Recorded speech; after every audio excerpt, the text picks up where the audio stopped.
கர்த்தருடைய பரிசுத்த நாமம் மகிமைப்படுவதாக. கிறிஸ்துவுக்குள் பிரியமான தேவனுடைய பிள்ளைகளாகிய உங்கள் ஒவ்வொருவரையும் இயேசு கிறிஸ்துவினுடைய ஈடு இணையற்ற நாமத்தினாலே நான் அன்போடு கூட வாழ்த்துகிறேன். இனிய இல்லம் நிகழ்ச்சிக்குள்ளாக உங்களை வரவேற்கிறேன். குடும்பத்திற்கு தேவையான அநேக ஆவிக்குரிய ஆலோசனைகளை போதகர் சுரேஷ் அவர்கள் மூலமாக நாம் கேட்டு வருகிறோம். இந்த நாளிலும் மற்றும் ஒரு தலைப்பின் கீழாக நாம் நல்ல ஆலோசனைகளை போதகர் வாயிலாக கேட்க இருக்கிறோம். வாங்க நம்ம நிகழ்ச்சிக்குள்ளாக கடந்து செல்லலாம். ஃபஸ்ட்டு தோதர் மாஸ்டர். நல்லா இருக்கிறீங்களா பாஸ்டர்? இந்த தொடர் முழுவதுமாக நம்ம பொருளாதாரத்தை குறித்து அதிகமாக படித்து வருகிறோம். குடும்பத்தினுடைய வரவு செலவு திட்டம் எல்லாவற்றையும் படித்து கொண்டு வருகிறோம். இந்த பொருளாதாரம் என்று சொல்லும்போதே பிஸ்னஸ் அப்படின்ற ஒரு வார்த்தையும் அதில் ரொம்ப முக்கியமானதாக இருக்கும். குடும்ப உறுப்பினர்கள் தங்களுடைய வரவுக்காக ஏதாவது தொழில் செய்யக்கூடியவர்களாக இருப்பாங்க.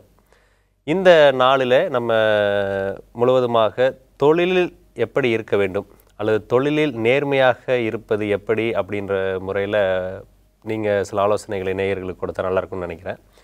இந்த தொழிலில் நேர்மை அப்படிங்கும்போது சிலர் யோசிப்பாங்க, தொழில் செஞ்சாலே நேர்மை அப்படின்ற வார்த்தைக்கு அங்கே இடம் இருக்காதுன்னு தான் நினைப்பாங்க. ஏன்னா உலகத்தில் இருக்கக்கூடிய மெஜாரிட்டி பெரும்பான்மையானவர்கள் தொழிலிலே அதிகமான லாபத்திற்காக அந்த நேர்மை இல்லாத தன்மையை வெளிப்படுத்துகிறத நம்ம பார்க்குறோம். ஏதாவது ஒரு புத்தகத்தை படித்து இப்படியெல்லாம் நம்ம தவறு செய்யலாமா அப்படின்னு யோசிக்கிறத நம்ம பார்க்குறோம். நேர்மையாக இருப்பதற்கு வலியுறுத்தக்கூடிய புத்தகம் ஏதாவது இருக்கா? நீங்கள் ஒரு தொழில் தொடங்குவதாக இருந்தாலும் சரி, அல்லது தொழில் ஒரு அபிவிருத்தி அடைவதாக இருந்தாலும் சரி, அதற்கு நிறைய ரிசோர்ஸ் இன்றைக்கி நிறைய பேர் என்ன பண்ணுறாங்கன்னா,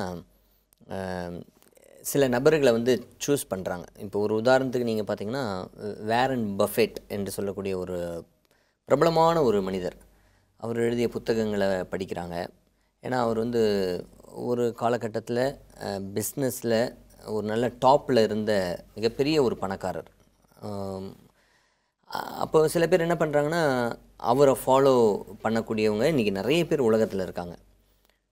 சில நபர்கள் தொழில் அபிவிருத்தி செய்வதற்காக சில அநேக புத்தகங்கள், அவங்க எழுதின புத்தகங்கள், சில ஸ்ட்ராட்டஜிலாம் இருக்கும், அதை அவங்க ஃபாலோ பண்ணுறது, ஆய்வுகள், இதெல்லாம் முடிவு பண்ணக்கூடிய சில புத்தகங்கள்.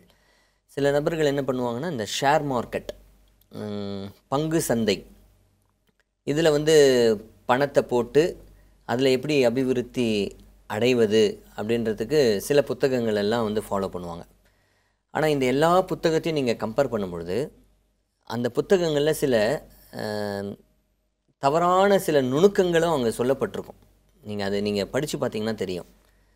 அப்போது தொழிலில் ஒரு அபிவிருத்தி அடைவதற்கு ஏதாகிலும் ஒரு புத்தகம் இருக்கிறதா அப்படின்னா இந்த வேதாகமும் மட்டுமே.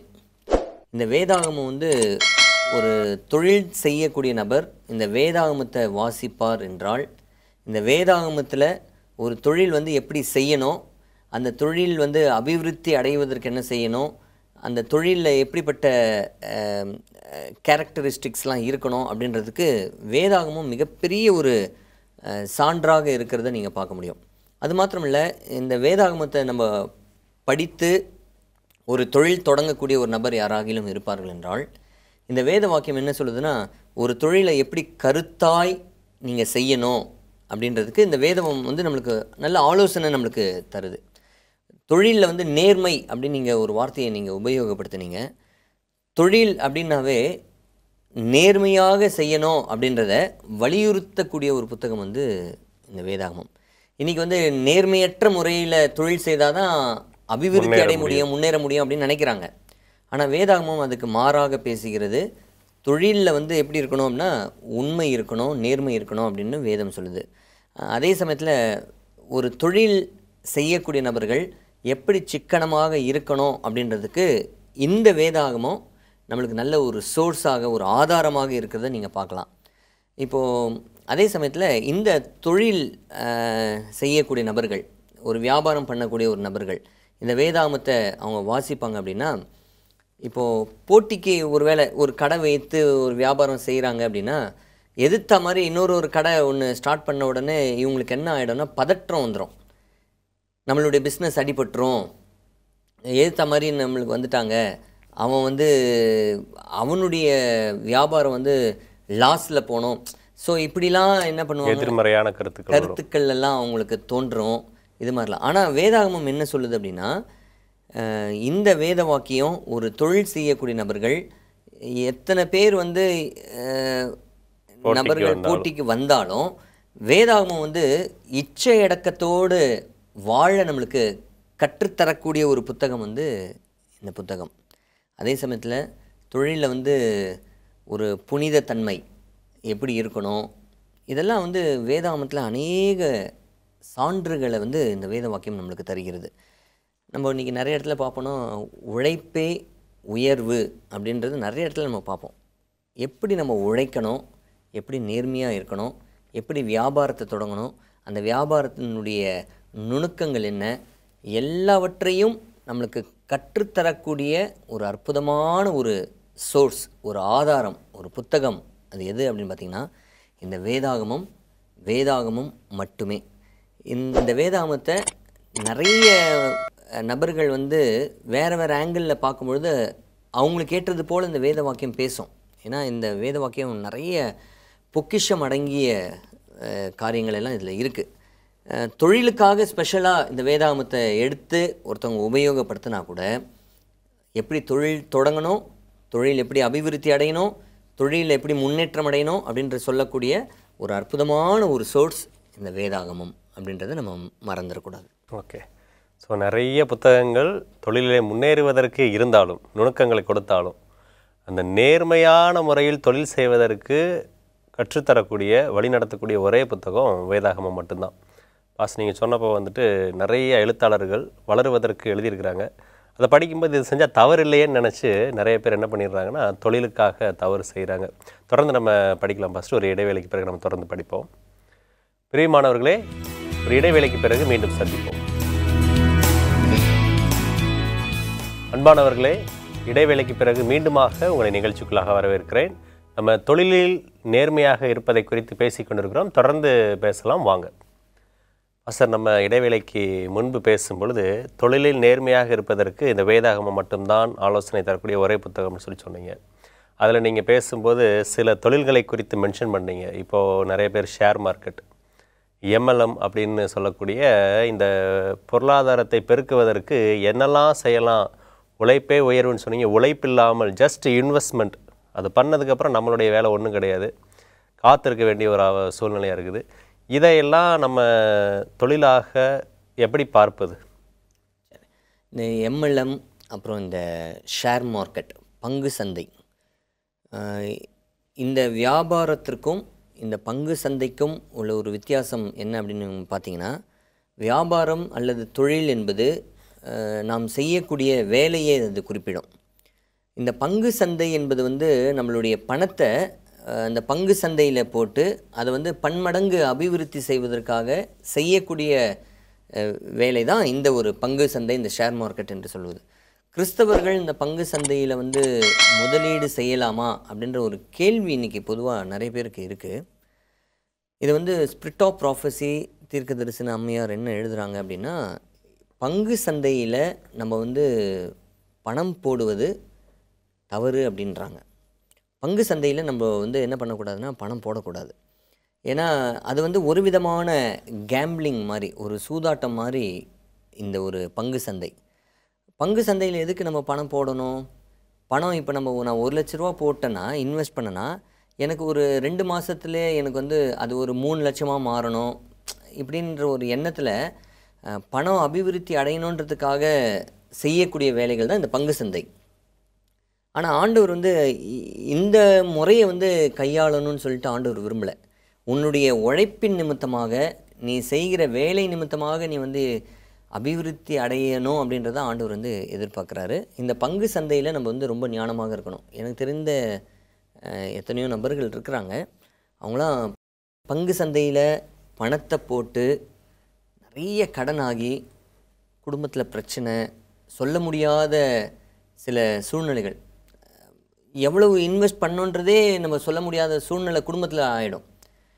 அவங்களுக்கே தெரியாது குடும்பத்தில் இருக்கக்கூடிய அங்கத்தினர்களுக்கே தெரியாது இவர் வந்து எவ்வளவு இன்வெஸ்ட் பண்ணியிருக்கிறாரு பங்கு சந்தையில். ஏன்னா அவ்வளோ லாஸ் ஆகிட்டு இருக்கோம். சொன்னால் ஒரு விதமான வெக்கம், ஒரு விதமான தயக்கம், மற்றவர்கள் நம்மளை என்ன சொல்லிடுவாங்களோ அப்படின்ற ஒரு பதட்டம், இதெல்லாம் அந்த பங்கு சந்தையில் வந்து ஏற்படுகிறத நம்ம பார்க்கலாம்.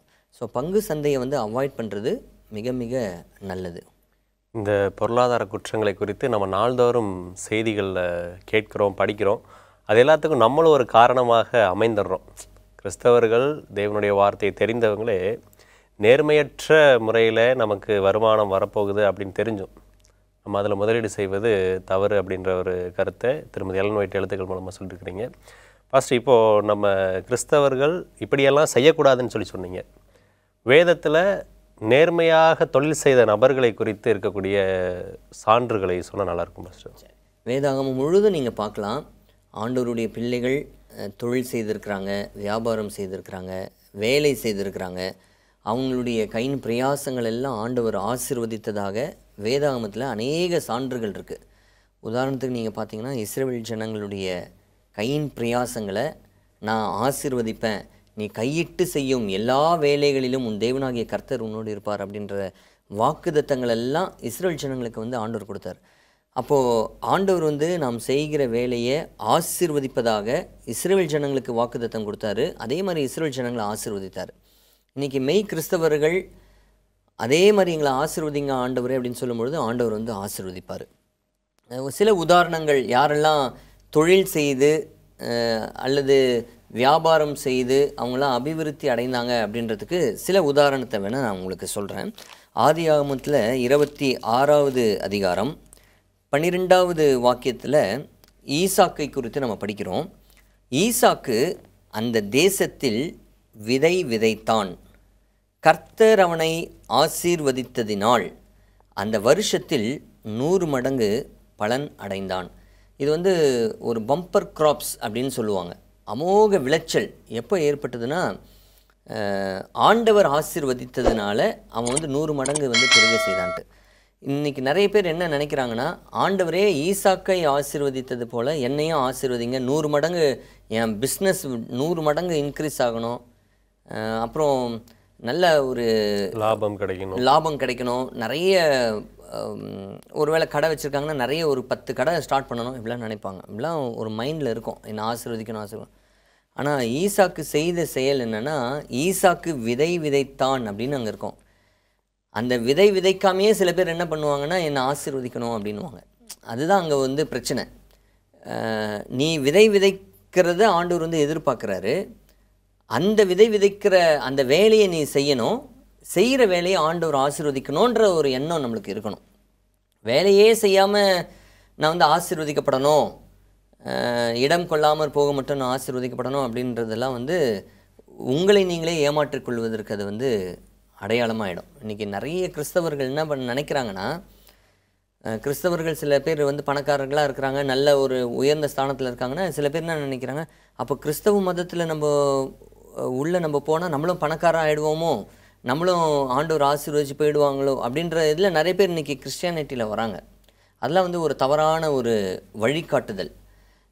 ஆண்டவர் என்ன சொல்கிறாரு அப்படின்னா, நீ வேலை செய். இப்போ ஆதாமுக்கு அதுதானே ஆண்டவர் வேலை செய்யறதுக்கு ஒரு கட்டளை கொடுத்தாரு. அந்த தோட்டத்தை வந்து பண்படுத்தவும் பராமரிக்கவும் அதை காக்கவும் ஆண்டவர் வந்து செய்தார். அதை ஆண்டவர் ஆசீர்வதிக்கிறார். அதே போல் தான் ஈசாக்கு விதை விதைக்கிறான், ஆண்டவர் 100 மடங்கு ஆசீர்வதிக்கிறார். நம்ம செய்ய வேண்டிய வேலையை செய்து ஆண்டவருடைய ஆசீர்வாதத்திற்காக செய்கிற வேலையில் நேர்மை இருக்கணும். அதையும் நம்ம ரொம்ப கேர்ஃபுல்லாக இருக்கணும். செய்கிற வேலையில் நேர்மையற்ற முறையில் இருந்தோன்னா ஆண்டவர் வந்து அங்கே வந்து ஆசீர்வதிக்க மாட்டார். அது தொழிலாக இருந்தாலும் சரி, வியாபாரமாக இருந்தாலும் சரி, அதில் வந்து ஒரு நேர்மை மிக மிக அவசியம். அப்படி வேலை செய்யும் பொழுது ஆண்டவர் வந்து ஆசீர்வதிப்பார். இன்னும் சில வாக்கியங்களை நம்ம பார்க்கலாம். அதே ஆதியாகமம் 13வது அதிகாரத்தில் 5வது வாக்கியமும் 6வது வாக்கியமும் பார்க்குறேன். ஆபிரகாமுடனே வந்த லோத்துக்கும் ஆடு மாடுகளும் கூடாரங்களும் இருந்தன. அவர்கள் ஒருமித்து குடியிருக்க அந்த பூமி அவர்களை தாங்கக்கூடாதிருந்தது. அவர்களுடைய ஆஸ்தி மிகுதியாயிருந்தபடியால் அவர்கள் ஒருமித்து வாசம் பண்ண ஏதுவில்லாமற் போயிற்று. இங்கே நம்ம யாரை பார்க்குறோன்னா ஆபிரகாமையும் லோத் லோத்துவையும் நம்ம பார்க்குறோம். அவர்கள் வந்து செல்வ சீமான்களாக இந்த 2 பேருமே இருந்திருக்கிறாங்க. அவங்களுடைய ஆஸ்தி பெருகி இருந்தது. அவங்களுடைய அந்த ஒரு ஆடுகள், அந்த ஒரு அவங்களுடைய எல்லா கால்நடைகள் எல்லாவற்றையும் ஆண்டவர் ஆசீர்வதித்தார். அவங்க வந்து நிறைய ஒரு ஐஸ்வர்யவான்களாக சீமான்களாக இருந்தாங்க அப்படின்னு நம்ம வேதாமத்தில் பார்க்குறோம். ஸோ இதெல்லாம் பார்க்கும்பொழுது ஆண்டவர் நிறைய நபர்களை இப்படியாக ஆசீர்வதிக்கிறத நம்ம பார்க்க முடியும். ரொம்ப நல்ல எடுத்துக்காட்டுகள் எல்லாம் சொன்னீங்க பாஸ்டர். தொடர்ந்து இதை குறித்து நம்ம பேசுவோம். ஒரு சிறிய இடைவெளிக்கு பிறகு நம்ம தொடர்ந்து பேசலாம் பாஸ்டர். நேயர்களே, ஒரு சிறிய இடைவெளிக்கு பிறகு மீண்டும் சந்திப்போம். அன்பான தேவனுடைய பிள்ளைகளே, மீண்டுமாக இடைவேளைக்கு பிறகு நிகழ்ச்சிக்குள்ளாக உங்களை வரவேற்கிறேன். வாங்க தொடர்ந்து நம்ம படிக்கலாம். பாஸ்டர், நம்ம இடைவேளைக்கு முன்பாக பேசும் பொழுது நேர்மையாக தொழில் செய்தவர்களை குறித்து பேசிகிட்டு இருந்தோம். அப்போ நீங்கள் ஈசாக்கை குறித்து சொன்னீங்க. எனக்கு ஒரு வசனம் ஞாபகம் வந்துச்சு. பவுலார் சொல்லும்போது வந்துட்டு, நான் நட்டேன், அப்போலோ நீர் பாய்ச்சி, நான் விளையச் செய்கிறவரோ தேவன். இது வந்துட்டு ஒரு ஆத்தும அறுவடை குறித்து அவர் பேசியிருந்தாலும், நாம் செய்ய வேண்டிய பகுதியை நம்ம செய்யும் பொழுது தேவன் நிச்சயமாக நமக்கு செய்வார். அதே போல் குதிரை யுத்த நாளுக்கு ஆயத்தமாக்கப்படும், ஜெயமோ கர்த்தரால் வரும். நம்ம செய்ய வேண்டியதை நம்ம செய்யும் பொழுது ஆண்டவர் நமக்கு தர வேண்டிய ஆசீர்வாதத்தை நிச்சயமாக தருவார்னு பார்த்தோம். இன்னும் கூடுதலான எடுத்துக்காட்டுகள் இருந்தாலும் சொல்லுங்கள் பாஸ்டர். சரி, தொழிலில் வந்து அபிவிருத்தி அடைந்தவர்கள் அப்படின்னு பார்க்கும்பொழுது யாக்கோபை நம்ம வந்து சிறந்த உதாரணமாக எடுக்க முடியும். வனாந்திரத்தின் அனுபவத்தில் எந்த ஒரு ஆதாரமும் இல்லாமல், எந்த ஒரு முதலீடும் இல்லாமல், ஆனால் வேலை செய்வதற்கு பலன் உள்ள ஒரு மனிதனாக, வயசு இருக்குது, ஒரு ஆரோக்கியம் இருக்குது, சுறுசுறுப்பு இருக்குது, எல்லாமே இருக்குது. ஆனால் எந்த முதலீடும் இல்லை. அந்த வனாந்திரத்தில் ஒரே ஒரு கோளோட அவன் வந்து ஆண்டவருடைய சமூகத்தில், நீர் என்னை ஆசீர்வதிக்கணும் ஆண்டவரே, ஆசீர்வதிக்கிறதுல எல்லாவற்றிலும் நான் தசமபாகம் தருவேன் அப்படின்ற ஒரு பொருத்தனை பண்ணிக்கிறான். அவனுடைய பின்னான வாழ்க்கையை நம்ம வாசித்து பார்த்தோம் அப்படின்னா, 2 பரிவாரங்கள் உடைய ஒரு மனிதனாக, அநேக திரளான மிருக ஜீவன்கள் உடையவனாக, அநேக வேலைக்காரர்கள் உடையவனாக, அவன் வந்து ஒரு மிகப்பெரிய ஒரு ஆஸ்தி உள்ளவனாக அவன் வந்து மாறினான். காரணம் என்ன அப்படின்னா, அவன் 20 வருடம் கடினமான ஒரு உழைப்பை அவன் வந்து அங்கே செய்தான். அந்த 20 வருடத்தினுடைய உழைப்பு அவனை வந்து ஒரு தலை சிறந்த ஒரு மனிதனாக மாற்றியது. இன்றைக்கி பார்த்து கொண்டிருக்கக்கூடிய நேயர்கள், ஒருவேளை குடும்பத்தில் வறுமை, குடும்பத்தில் கடன் அப்படி ஏதாவது இருக்கும் அப்படின்னா, உழைப்பில் அதிகமான ஒரு நேரத்தை அவங்க ஒருவேளை ஈடுபாடு செய்வார்கள் என்றால், அவர்களுடைய வாழ்க்கை யாக்கோபை போல ஆசீர்வதிக்கப்படும். ஒரு வேதத்திலிருந்து ஒரு வாக்கியத்தை நான் படிக்க விரும்புகிறேன். யாக்கோபினுடைய சகோதரன், மூத்த சகோதரன் ஏசாவை குறித்து வேதம் சொல்கிறது. ஆதியாகமம் 36வது அதிகாரம் 7வது வாக்கியம், அவர்களுடைய சம்பத்து மிகுதியாயிருந்தபடியினால் அவர்கள் ஒருமித்து குடியிருக்க கூடாமற் போயிற்று. அவர்களுடைய மந்தைகளின் நிமித்தமாய் அவர்கள் தங்கியிருந்த பூமி அவர்களை தாங்கக்கூடாததாய் இருந்தது. நம்ம எப்படி ஆபிரகாம் லோத்துவை நம்ம வாசித்தோமோ அதே போல தான் இங்கே ஏசாவினுடைய வாழ்க்கையில் நம்ம படிக்கிறோம். ஏசா மற்றும் யாக்கோபு அவர்களுடைய வாழ்க்கையில் நம்ம படிக்கும்பொழுது அப்படி தான். அவங்களுடைய சம்பத்து வந்து மிகுதியாக இருந்தது. இப்போ நவீன காலகட்டத்தில் வந்து பணம் எவ்வளோ இருக்கோ அதை வைத்து தான் இன்றைக்கி அவன் பணக்காரன் அப்படின்னு தீர்மானிக்கிறாங்க. ஒருவேளை ஒரு 1 கோடி ரூபாய் இருக்குது, 50 லட்சம் ரூபாய் இருக்குது அப்படின்னு வைத்துக்கொள்வோமே. பேங்க் பேலன்ஸ் வந்து இவ்வளோ இருக்குது அப்படின்னும் பொழுது இவங்க வந்து ஒரு பணக்காரர்கள் அப்படின்னு நம்ம வந்து தீர்மானிக்கிறோம். ஆனால் ஆதியாகம காலகட்டத்திலலாம் பணம் அப்படின்ற ஒரு பொருள் இல்லை. அப்போ அவங்க எப்படி பணக்காரர்கள் என்று சொல்லி தீர்மானித்தாங்க அப்படின்னா, அவங்கக்கிட்ட இருக்கக்கூடிய வேலைக்காரர்களுடைய அடிப்படையிலும், அவங்கக்கிட்ட இருக்கக்கூடிய மிருக ஜீவன்களின் அடிப்படையிலும் அவர்கள் பணக்காரர்களாக தீர்மானிக்கப்பட்டார்கள். இப்போ நம்ம வாசித்த ஆபிரகாமாக இருந்தாலும் சரி, அப்புறம் ஈசாக்காக இருந்தாலும் சரி, யாக்கோபாக இருந்தாலும், ஏசாவாக இருந்தாலும் சரி, லோத்துவாக இருந்தாலும் சரி, அவர்கள் எல்லாருமே மிகப்பெரிய செல்வ சீமான்களாக இருந்ததுக்கு காரணம் அவர்களுடைய உழைப்பு அப்படின்றத நம்ம வந்து மறந்துடக்கூடாது. ரொம்ப நல்ல எடுத்துக்காட்டுகள். இது எல்லாத்துலேயுமே நமக்கு சொல்லி கொடுத்தது இந்த கடின உழைப்பு. இந்த கடின உழைப்பை குறித்து வேதம் சொல்லக்கூடிய வசனங்கள் ஏதாவது இருக்கா பாஸ்டர்? ஒரு கடினமாய் உழைக்கணும் அப்படின்றதுக்கு சாலமோன் ஞானி ஒரு சிறிய ஒரு உயிரினத்தை வைத்து நம்மளுக்கு வந்து பாடத்தை கற்பித்து தருகிறார். நீதிமொழிகள் 6வது அதிகாரத்தில் நம்ம பார்க்கும் பொழுது 6வது அதிகாரம் 6லிருந்து 8 வாக்கியங்களை நம்ம வாசித்தோம் அப்படின்னா, சோம்பேறியே, நீ எறும்பினிடத்தில் போய் அதன் வழிகளை பார்த்து ஞானத்தை கற்றுக்கொள். அதற்கு பிரபுவும் தலைவனும் அதிகாரியும் இல்லாதிருந்தும் கோடை காலத்தில் தனக்கு ஆகாரத்தை சம்பாதித்து அறுப்பு காலத்தில் தனக்கு தானியத்தை சேர்த்து வைக்கும். இங்கே வேதம் தரக்கூடிய ஒரு அற்புதமான ஒரு எக்ஸாம்பிள் என்ன அப்படின்னா, இந்த எறும்பை தான் நம்மளுக்கு வந்து ஆண்டவர் வந்து கற்பித்து தருகிறார். எறும்பு என்ன செய்யும் அப்படின்னா, மழைக்காலம், மழை அந்த தண்ணினாவே எறும்புக்கு வந்து ஒத்துக்காது. அப்போது மழைக்காலம் வர்றதுக்கு முன்னாடி இது என்ன பண்ணுன்னா, மழைக்காலத்திற்கு வேண்டிய பொருளை சேர்த்து வைப்பதற்காக கோடை காலத்திலே அது வந்து என்ன பண்ணுதான், வெயில் இருக்கக்கூடிய நேரத்திலே அது வந்து தனக்கு வேண்டிய ஆகாரத்தை எல்லாம் சேர்த்து வைக்குதான். இந்த உயிரினம் வந்து செய்யுது. ஆனால் இன்றைக்கி மனிதர்கள் என்ன செய்கிறாங்க அப்படின்னு பார்த்திங்கன்னா, சேர்த்து வைக்கக்கூடிய ஒரு பழக்கம் இல்லாமல் இருக்குது. அவங்க கடினமாக உழைக்காத ஒரு தன்மை நம்ம பார்க்குறோம். ஆனால் எறும்பு வந்து எப்படின்னா, அதுக்கு அதிகாரி கிடையாது, பிரபு கிடையாது. ஆனால் அது அதனுடைய வேலையை எப்படி செய்யுதுன்னா, சுறுசுறுப்பாக செய்கிறத நம்ம பார்க்க முடிகிறது. அந்த ஒரு சுறுசுறுப்பு, அந்த ஒரு உழைப்பு, அந்த கடின உழைப்பு எந்த ஒரு நபருக்கு இருக்கிறதோ அவர்களுடைய வாழ்க்கை மிகப்பெரிய ஒரு சக்ஸஸாக மாறும்.